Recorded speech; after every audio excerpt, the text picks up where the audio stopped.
Welcome. Today we're going to be talking about unit rates. Unit rates for today is going to have quite a bit of it that's going to be vocabulary and a little bit of it that's going to be work. At any point that you need to, go ahead and pause. I'm going to be going through this rather quickly.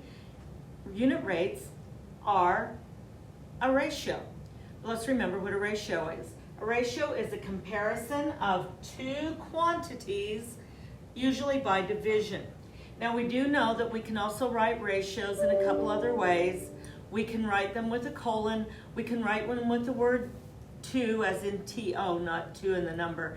Or we can write them as out of, depending on, do we have ratios that are part to part, or are they part to whole? Most of the time though, we mathematically like to write our ratios in a fraction form, hence the division. Rates are special ratios. These are ratios that compare rate of change or compare the change in two things. So a rate is a ratio that compares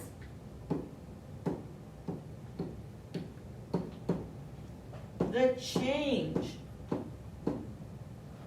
in two quantities.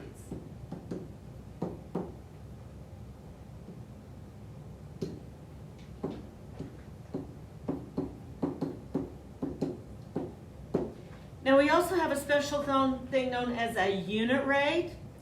A unit rate also compares the change in two quantities. However, one of those quantities is a single unit, or the amount of one. So a unit rate is a rate that compares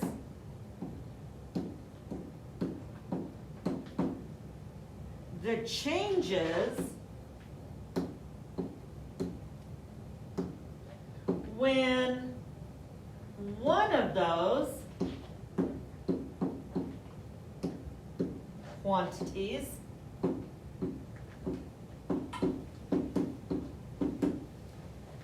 is 1. And we always like that to be our denominator quantity, or the second value that we're talking about.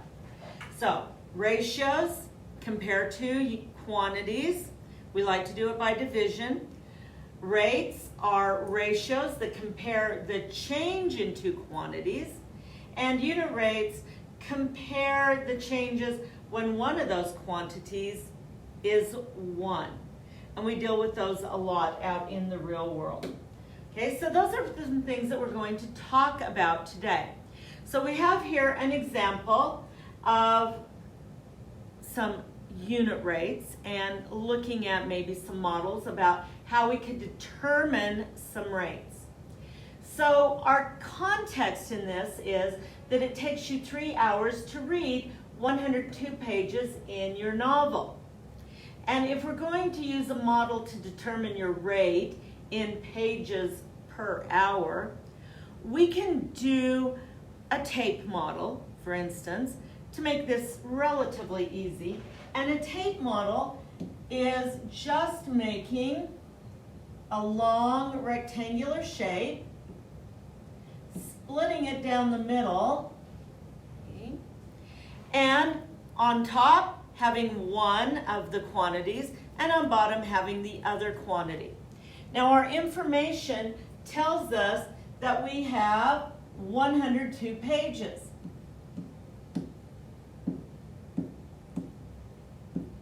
And this is in 3 hours. What I'm going to do is change this and split it by groups of 3. So if I'm looking at this and it says to determine per hour, I want my hours to be 1. That means I'm going to split it up. So instead of 3 hours, I'm going to move that a little bit. Instead of 3 hours, I'm going to write them as 1 hour, 1 hour, and 1 hour. and my 102 pages that I had, I'm also going to split them up the same way. So I am going to split them up into 3 equal groups. When I split them into 3 equal groups, that's basically like dividing up 102 by 3. Now, if you need to do that on your calculator, feel free to do so. Simply taking the 102 and dividing it by 3, and what we end up with is 34. Okay, awesome. So in each of these, I could write 34 pages.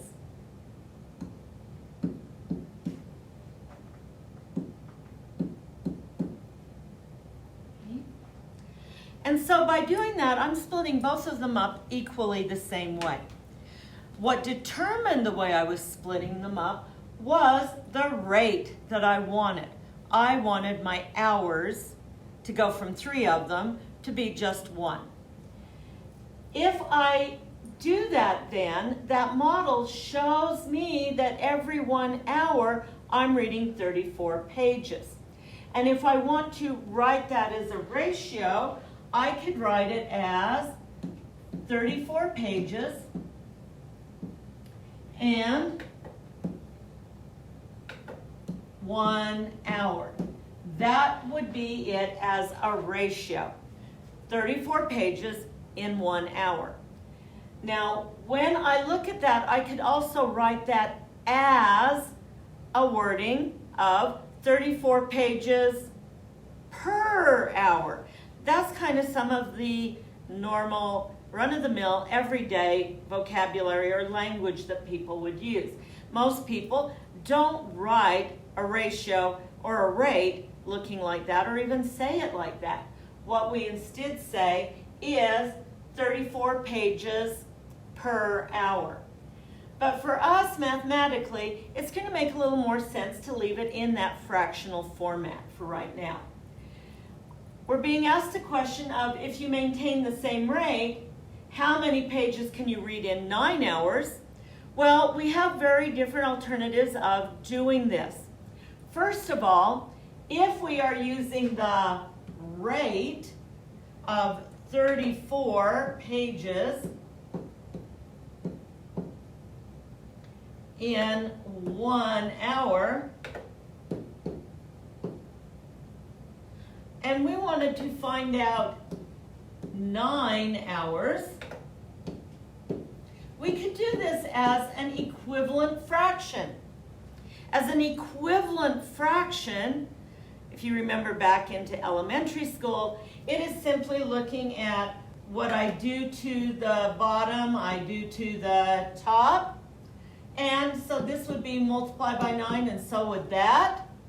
I could simply take my 34 and multiply it by 9. 9 times 34, not too tough. You just plug that into your calculator. And we have 34 times 9. And we end up with 306. So we get that this would be 306 pages. Okay. Our answer that we're looking for actually would be just the 306 pages. Now, another way we can do it is by using our rate that we came up with, and that was 34 pages per hour. We can do something very similar to this and just write it out as 34 pages per hour and times that by 9. Now, another thing we also could do is we could use our original information. We know that 102 pages, we can do them in 3 hours.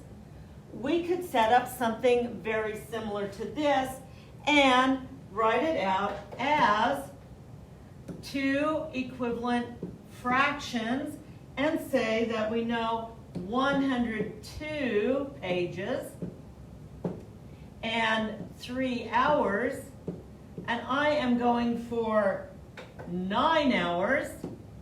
What do I do to the bottom to get the top? I times by 3, I times by 3, and I end up with 306 pages.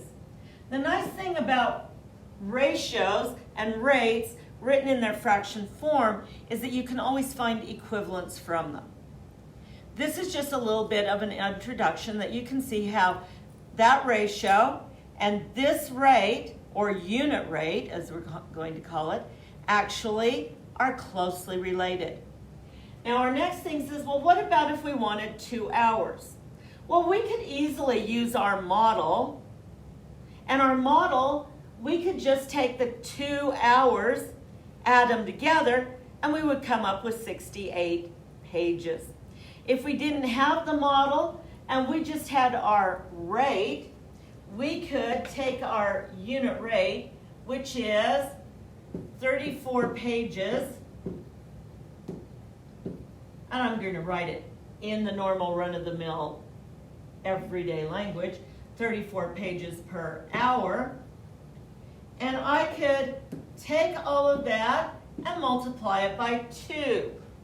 When I multiply by 2, essentially I'm just multiplying the numbers, and that's going to be 68, and I keep my labeling the same, pages per hour.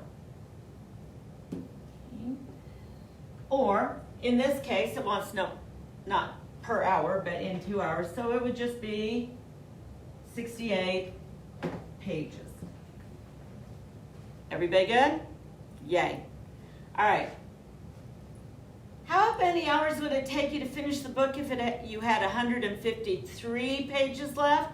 Well, again, you can do that same kind of thing with equivalent fractions, or you could take how much it is for 1 hour and simply divide the 153 pages.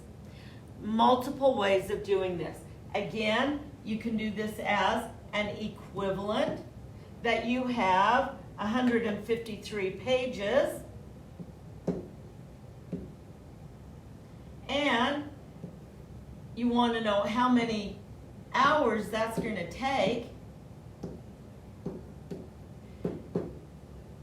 We already know that it's 34 pages in 1 hour. This would be, what are we doing to make 34 turn into 153? Well, hopefully you all can see that 34 is not a factor of 153. What we would have to do is instead try to figure out how we get from there to there. What we would need to do is take our 153 and divide it by 34. When we do that, it is relatively easy. You end up with not an exact amount. So if I divide 153 by 34, and I wish my calculator would work, it just died. I get 4.5 or 4.5.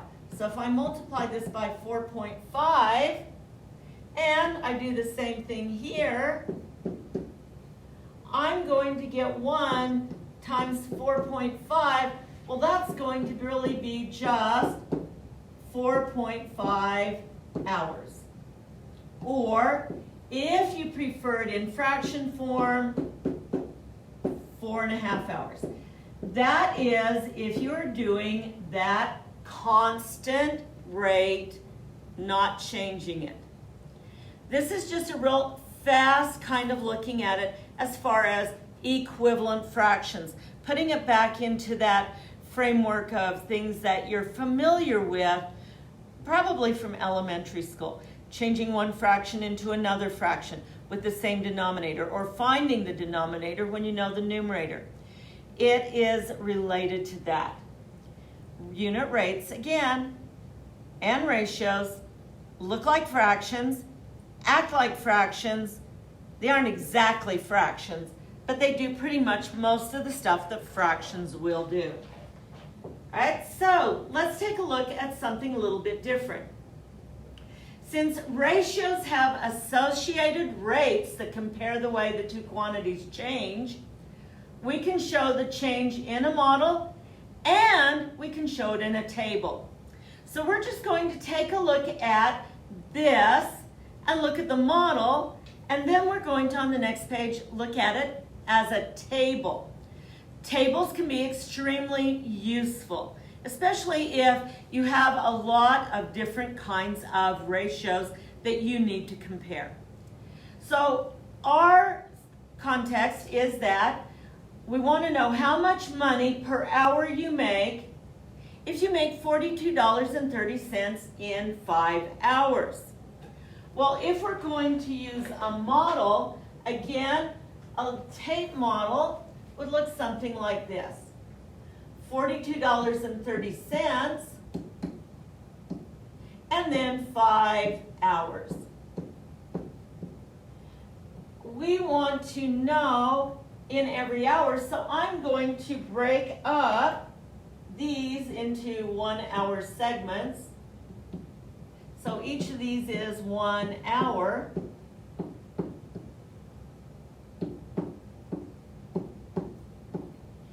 And I'm going to have to break these up into equal segments.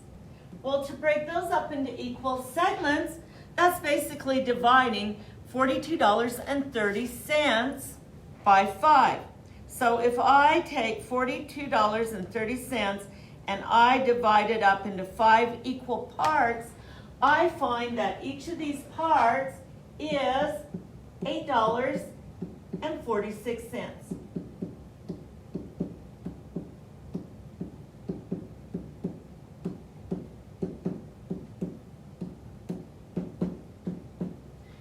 Now you'll notice that that kind of a model can be a little bit time consuming if you have to keep writing the same thing over and over and over and over again.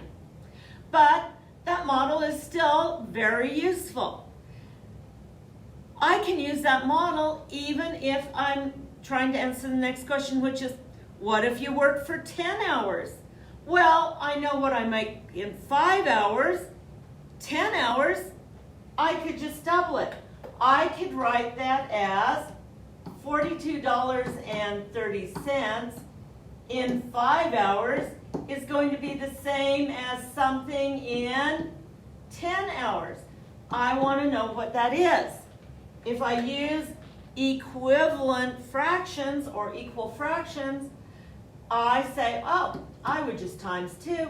So here, I could simply times by 2. That would give me $84.60. Piece of cake. I could also use that model to determine how much in 3 hours. There's 3 hours. I could take it from my model and I could simply just take $8.46 and add another $8.46 and add another $8.46. Or I could take that $8.46 and multiply it by 3, since multiplication is repeated addition. This way, or I could do this, or I could actually do an equivalent fraction or equal ratios. Either way, I'm still going to end up with a total of, $25.38. So whether I do that or I do that, I'm going to end up with $25.38.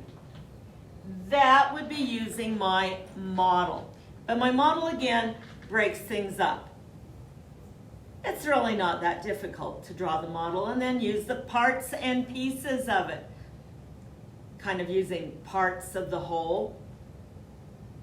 Hint, hint about ratios.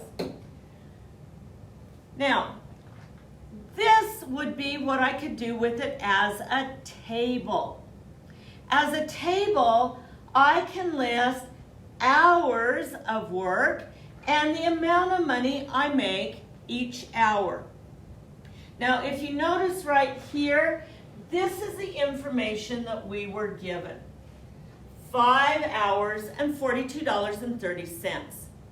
Now, you might look at that and say, well, wait a minute, we were told money before we were told time. Yes, that's kind of an interesting thing about a table. We want our denominator value over here and our numerator value over there. By putting our numerator on the right and our denominator on the left, it doesn't feel very comfortable because we're used to reading numerator then denominator. But for what we need to do for unit rates, it's going to make much more sense. When we are looking for all of these values in a table, notice I do have the relationships of 1, 2, 3, 4, and 5 hours. There's 10 hours, and there's 15 hours, and they're equivalent amounts. I also have a little 8-hour one in here. Now, I could find the 8-hour one by doubling the 4-hour. I could multiply 2 by 4. I can multiply 1 by 8. Or I could even add the 3 hours and the 5 hours together, and I can get 8. There are a lot of ways that I can come up with all of these values because remember, they are equal, or as we like to say, they're equivalent. But when we are talking about ratios, we also use another term, and that term is proportional. So, pairs of values of equivalent ratios are called proportional relationships. Now you might recall proportions from earlier on in 5th and 6th grade. This sort of builds on those kinds of topics. And we'll extend more on them later on. A proportional relationship is also defined by a constant number, and constant in this case means doesn't change, right? So a constant number means it is always the same. This is not to be confused with a constant in an expression or in a two-step equation. Constant in this case means it doesn't change. And that constant number associates the quantities in a proportional relationship. Now, we also call that the constant of proportionality, or we could also call it the proportional constant. You're going to see it more often referred to as the proportional constant, but be aware there's more than one way of naming this thing. It relates one quantity to another with their quotient. Ooh, quotient. The quotient meaning I can take the right-hand column and divide it by the left-hand column, and everything that I do, every time I divide dollars by hours, it's going to equal that proportional constant. Now that proportional constant in this situation happens to be $8.46 or $8.46. Everything on the first column, if I multiply it by $8.46, I will get everything in the second column. And if I divide these by $8.46, I get everything in the first column. This is a multiplication division relationship when we have these kinds of tables.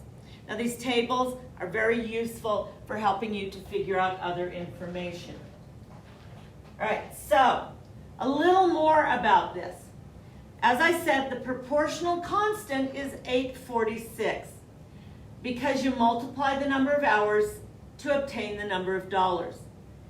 It's found by relating the two quantities with the quotient dollars over hours, and it can be expressed as a rate by saying that you make money at a rate of $8.46 per hour. And the funny thing about that is that the proportional constant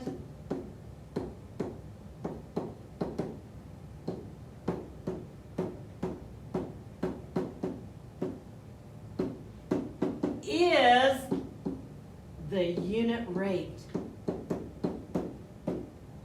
So, multiple names for the exact same thing.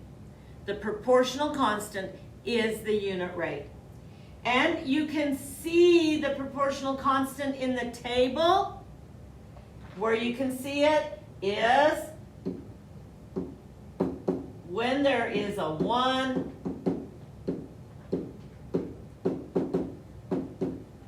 in the first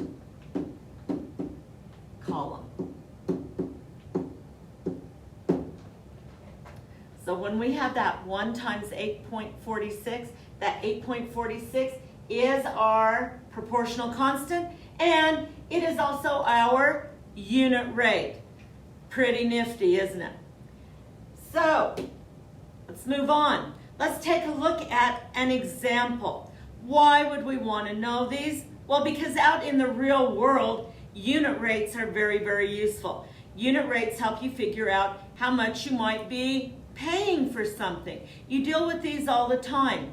The price of a gallon of gas, the price of a gallon of milk, the price of a pound of radishes, the price of a pound of meat. Those are all unit rates and used quite frequently. Now, it also is used to help you figure out what's the better buy. When you go shopping, you see these little unit rates down underneath the different sizes of the same thing. And sometimes, even though it looks like it might be the better buy, it may not be. You need to be aware of those unit rates and be able to make those comparisons. And so that's what we're going to talk about in these next couple of slides. We're going to talk about your family going on a family reunion, and you are going to be in charge of planning the day at the lake. And you want to choose a kayak rental shop that's somewhere near the lake because, hey, your family likes to go out on the water and have fun. And remember, it's a family reunion, so there's going to be a lot of people showing up. You're just not sure how many kayaks you're going to need or even how long you might need them. So you've got to call around to get some prices, and you find 2 shops. Our 2 shops are Paddle Paradise and Floating Oasis, and they're very close to the lake that you're going to have the reunion at. Both shops will charge you for the exact amount of time that you have the kayaks using a constant rate. Here are the rates each shop quoted you. Paddle Paradise said, oh, we're going to charge you $92.50 for every 5 hours that you use the kayak. Okay, thank you. Let me call the other place. Oh, Floating Oasis says we're going to charge you $38 every 2 hours. Okay, I got to decide who I'm going to say, all right, we need to use your kayaks. We're going to reserve them based on the family. And so we're going to make a little table. And our little table is going to start out, first of all, you'll notice, here's the information that we were given. This is what we were given. $92.50 for every 5 hours. Okay, so great. We might need a kayak or some kayaks for a total of 10 hours. I can do that. That's pretty easy. If I look at this relationship, I can multiply this way, say 5 hours to become 10 hours. I can times that by 2. Oh, I can times that by 2. If I times that by 2, how many is that going to be? Well, let's see. $92.50. I'm going to multiply by 2. And I find out that that's $185. All right, so in 10 hours, they're going to charge me $185. Okay, what about 100 hours? Oh, hey, that's not too tough. All I need to do there is I can times by 10. So I can times this one by 10. That's easy. I just add a 0 onto the end, and I have $1,850. It could be that our family will use 100 hours of that kayaking time. I'd need to know so we can budget it. But then we've got a couple of other things in our table. I have 1 up there. Now, why would I need to know 1? Well, what if it's raining? What if nobody wants to go kayaking except for one person or one family? I need to know what just that 1 kayak might be. So I need to also figure out what it is for just 1 hour. Well, I'm going to look this direction and say, to go from 5 to 1, that would be dividing by 5. So I'm going to do the same thing here. Remember, these are equal ratios, and equal ratios are equivalent fractions, meaning they share the same multiplication and division. So if I'm going to do that, I'm going to take that $92.50, I'm going to divide it by 5, and I find that it's $18.50 that I will pay for 1 hour. Now, yeah, I know there's that 370 business in there. How am I going to find out that 370 business, you ask? Well, there are a couple of ways. Some of you might want to say, oh, what if I just take that 370 and figure out how many $18.50 are in there? Great. You could do that. You could divide 370 by $18.50. When you do, you find out, oh, it's 20. Whoo, it's 20. Wow. Huh. That's double that. That's also double that. Relationships that we can see. Now, we're going to do the same thing with Floating Oasis. Floating Oasis told us 2 hours is $38. This is the information they gave us. Well, from that, it's easy to find out 1 hour. I can simply just divide by 2. And I divide by 2 there. But what if I want 10 hours? I need to make sure that I can make a comparison. Well, I can either times that by 5, or I can times that by 10. Whichever way, either 38 times 5 if I times 2, or 19 by 10. It's going to be easier to multiply by 10, quite frankly. And so that would be 190. Now, I also want to know 20 hours because I'm going to be making some comparisons. I can times 10 hours by 2, so I can times $190 by 2, and I would get 380. Oh, but wait, it gets even better.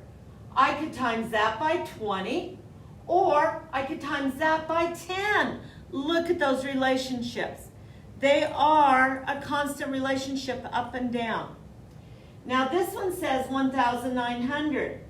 Hey, I can look at 19. It fits into there quite easily.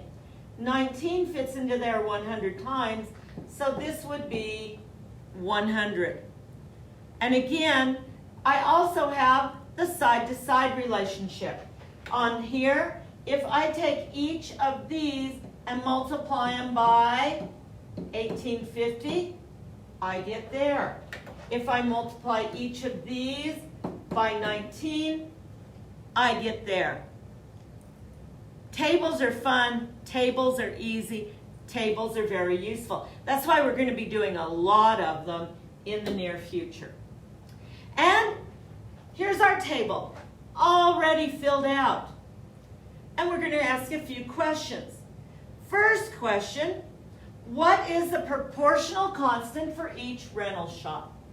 Well, remember, our proportional constant is the amount that we multiply by. We just found that out on the previous page. So, for Paddle Paradise,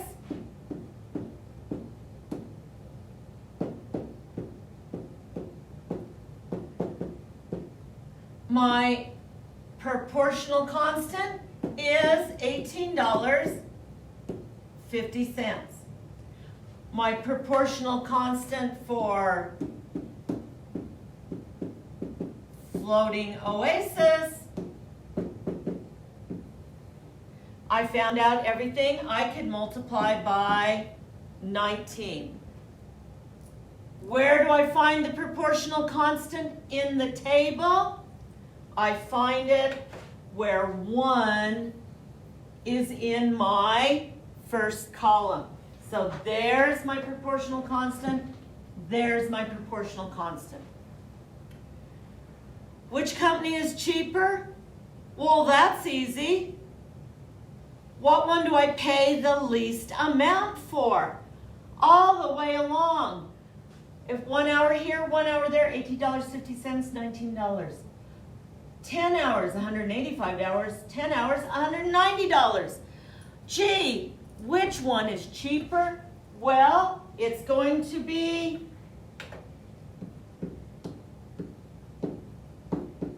Paddle Paradise. How do I know? Everything is less than its corresponding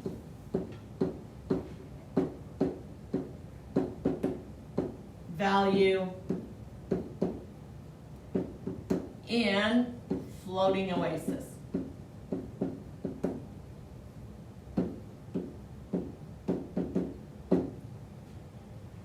So this says you decide you're going to use Floating Oasis even though it's not cheaper, but because it's closer to your family's campground. It wants to know how much would it cost if you rented one kayak for 33 hours. Well, you could extend the table, and if you were extending the table under our hours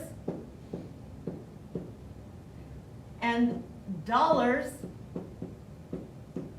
and wrote 33 hours, we know that to get our dollar amount, we would simply multiply by 19. And if you do that, and you take that 33, and you multiply it by 19, you find out that it's going to be $627. So how much would it cost?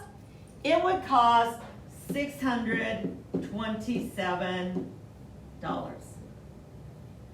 All right, this has just been a real short, fast, quick go through a little bit about some unit rates, some proportional constants, maybe using tables, looking at equivalent ratios or equivalent fractions, and figuring out the relationships through there.